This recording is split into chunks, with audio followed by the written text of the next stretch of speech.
Okay, so right now we're going to look at the different tools for pen and ink. So you have the nib holder, and you'll notice that in the top of the nib holder there's a groove. It's actually a shaft that goes down into the top part of the nib holder. There's different shapes and styles, and they're going to accommodate different varieties of nibs. You'll notice that, for instance, here's one for calligraphic writing, which is offset. You're going to need ink, obviously. I have a big, large volume container, some water, and a small container, smallish. You want to be able to pour enough ink in so that when you dip the nib, you're getting up to at least this point. You don't have to get all the way. You don't have to dip the entirety of the nib, just to the point where the little well is. So depending on the nib, for instance, these nibs, you just want to be dipping up to maybe about this point, because what's happening in these nibs is through capillary action, ink is moving up through that little channel where the two prongs overlap, and that acts as a little well, versus the square points, which have a shaft that runs down the center. I think you can see that, and then a little hole, and that's kind of a little well. So both work through capillary action. So you want to be able to dip that entire nib into the ink. So first thing you do is you take your nib, and in this case I think we're going to start probably with a middle-sized round nib. You can see that the tip is round. And that's as compared to a square tip nib or this point nib. Obviously this is going to make a very small, very tiny, delicate line. Smaller square will make a smaller line. Larger square will make a larger line. Of course, with a square, as you move, you can twist. And if you're on the side, this way, it's going to make a smaller line versus the broad side, which is going to make a bigger line. And if you go diagonal, it's going to make a line that's in between in its scale. The round nib, you're pretty much making a consistent mark depending on the size. So here's a B3, which is kind of in the middle. The lettering is here on the front. This is a B3 as well.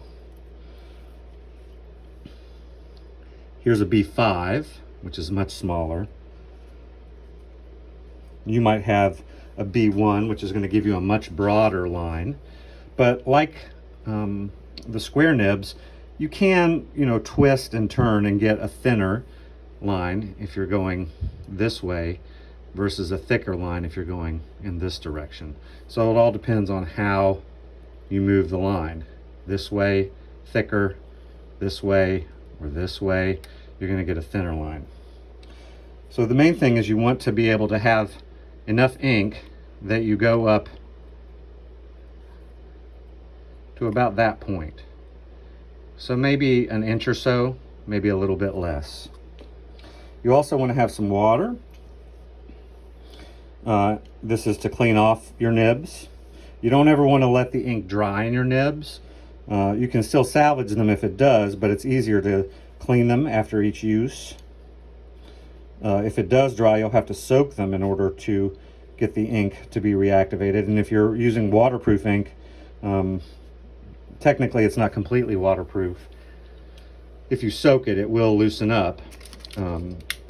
But it's waterproof in the sense that you can put a mark down and then brush over it with water, and it's not going to go anywhere unless you soak it for several days or for several hours. So you take your ink, you're going to have a different container probably than I, and you go ahead and you just pour the ink full strength.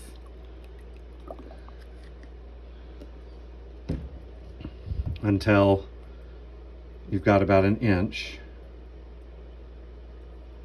You can see there I've got about an inch. You don't want to throw this away. After you're done, if you still have ink, pour it back in the container. So let's try some of these inks out. I've got some paper here for us to experiment on. It doesn't matter which pen or nib holder you use. Let's try this number 2 square. Okay, that's the wrong nib holder.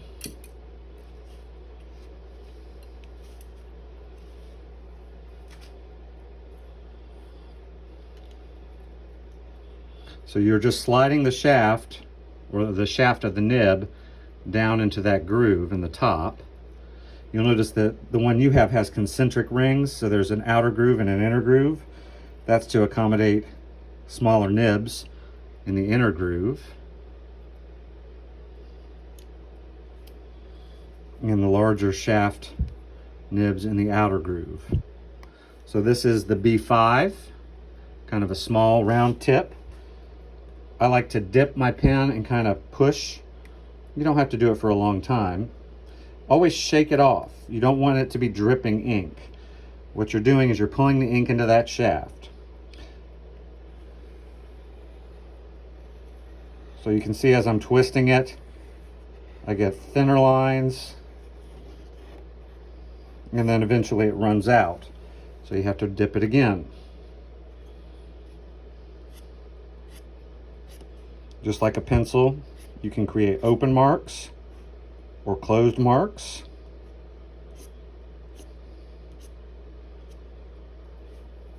And you can see that size.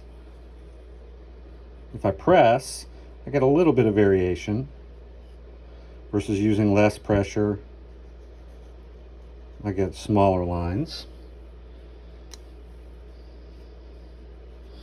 Here's the B3.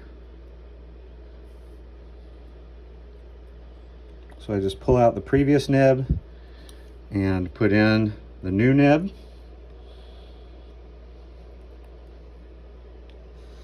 And you can see how much thicker that line is. Now this nib is a little bit gummed up, so you can see that it ran out of ink very quickly. On its side versus using the breadth of the nib. Again, these tend to hold more ink than the square nibs.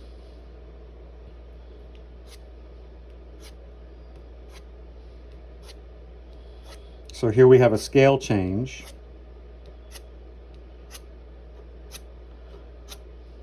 In the thickness of the line.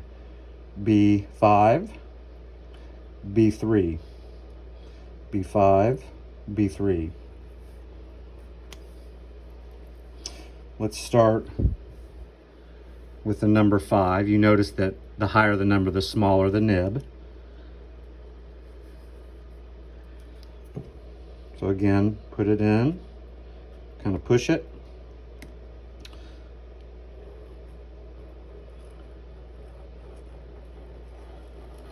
Now, if you go this way, you're going to get a different quality line than if you go in the opposite direction, because of the shape of the nib. So you can see this is a little bolder, where this is a little bit thinner. So that's number 5. Here's a number 3.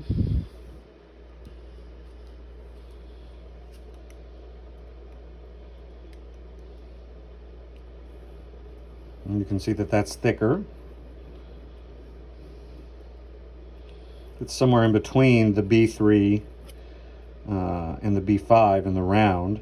These lines are a little bit squarer at the edge, sharper, versus the round nibs, which tend to be a little bit kind of more curvilinear, have softer edges, more organic. You can see that it starts off with a round instead of a square. And here's the big one. This is number 1. And that same numbering system as far as size is used in the round tips. And you can see how thick that is. If I go on its side, You can see how thin it is.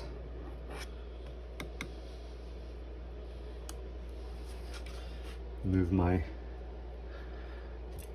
So in this case, you can see, for instance, if I wanted to do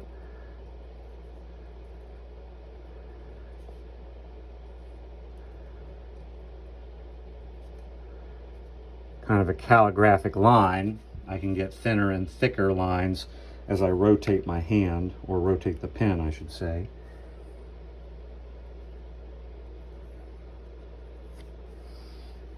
Okay.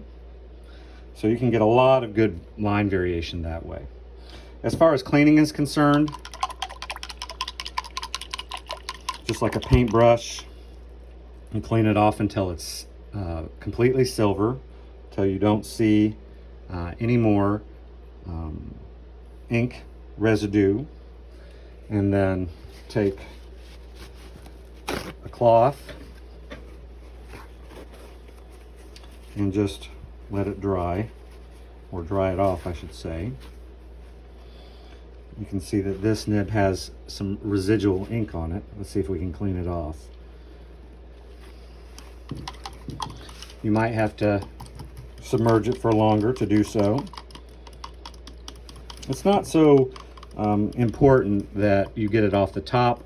What's really important is that you get it off in between those two overlapping prongs, because if it's caked up, it's not going to hold as much ink, and that's why it's so important to clean it off after every use. Again, you can soak it for days. You can see here that I'm able to wipe off the ink, and when I say days, I'm being hyperbolistic. You know, an hour or so will loosen it up enough so we could just if we're having a tough time, just drop it in there and let it soak for a while, and that will de-adhere the ink. All right, so that's a quick tutorial about your different tools that you'll be using for this particular project.